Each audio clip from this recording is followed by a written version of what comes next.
Hey y'all, happy Tuesday. So we are picking back up where we talked yesterday about the gate, the way, and of course we know after reading our scriptures who is the way, the truth, and the life. And it is Jesus, the Messiah, the anointed one. He is the way. Now, going back, picking up where we left off, um, any gate other than Jesus, um, you hear people say they're all gods are the same. They're not. They're not. God, Elohim, Jehovah, is the only one who gave himself for us. That even while we were still sinners, he gave himself for us. Oh, to redeem us, to purchase us, to save us. What incredible love.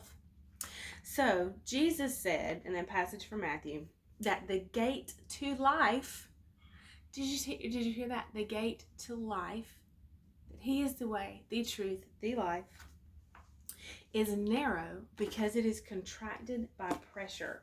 That is what our passage from Matthew said yesterday. So Matthew 7, it says, 7:14, but the gate is narrow, contracted by pressure is what the amplified version says. So what the word narrow means there is contracted by pressure, and the way is straightened and compressed that leads away to life, and those who find it, and few are those who find it. Now, I want to talk about the pressure because, well, we see it around us all the time that there can't be one way to do things, that whatever's right for you is right for you. We all have our own way. We all have to find our own way. Everything's okay. It's just not. See, that is broad is the way. Very, anything goes, anything is okay. That's broad. That's not narrow. And the word tells us that broad is the way that leads to destruction, and many are those who are entering through it. But the gate is narrow, contracted by pressure.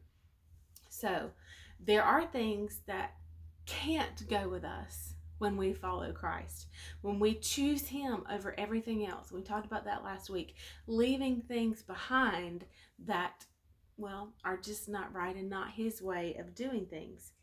But let's go to Mark 4 to talk about pressure. Mark 4, we've read this previously in Daily Devos, but it's always nice to read it again. Jesus tells the parable of the sower in Mark 4. And so let's read, we read about 4 different types of soils, and we're going to look at verse 16 is where we're going to start. So in Mark 4:16. And in the same way, the one sown upon stony ground, okay, are those who, when they hear the word, at once receive and accept it and welcome it with joy. And they have no real root in themselves, and so they endure for a little while. And then when trouble or persecution arise on account of the word, they immediately are offended, become displeased, indignant, resentful, and they stumble away.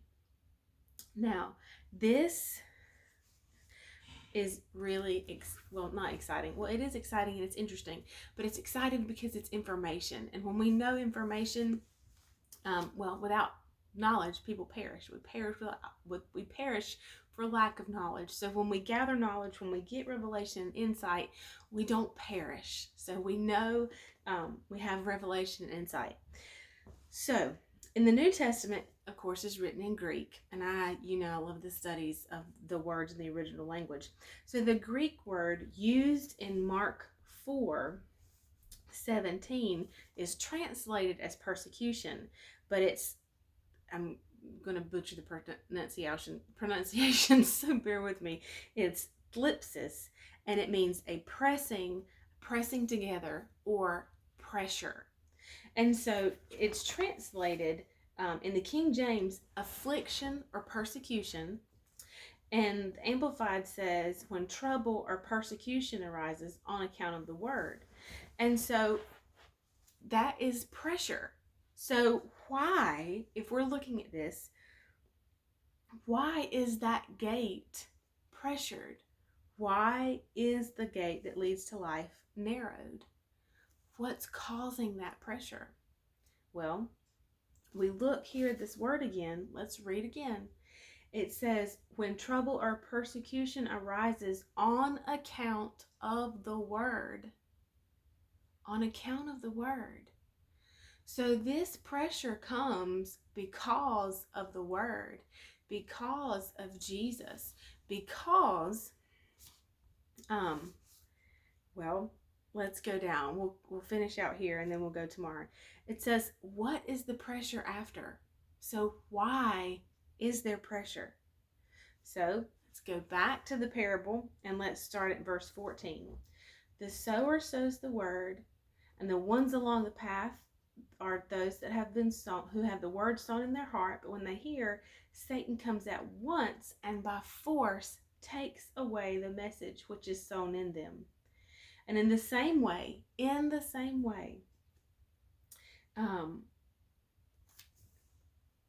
the ones sown upon stony ground are those who, when they hear the word, at once receive it, accept it, welcome it with joy, and they have no real root in themselves, and so they endure for a little while, and when trouble or persecution arises on account of the word, they immediately are offended, become displeased, indignant, resentful, and they stumble and fall away.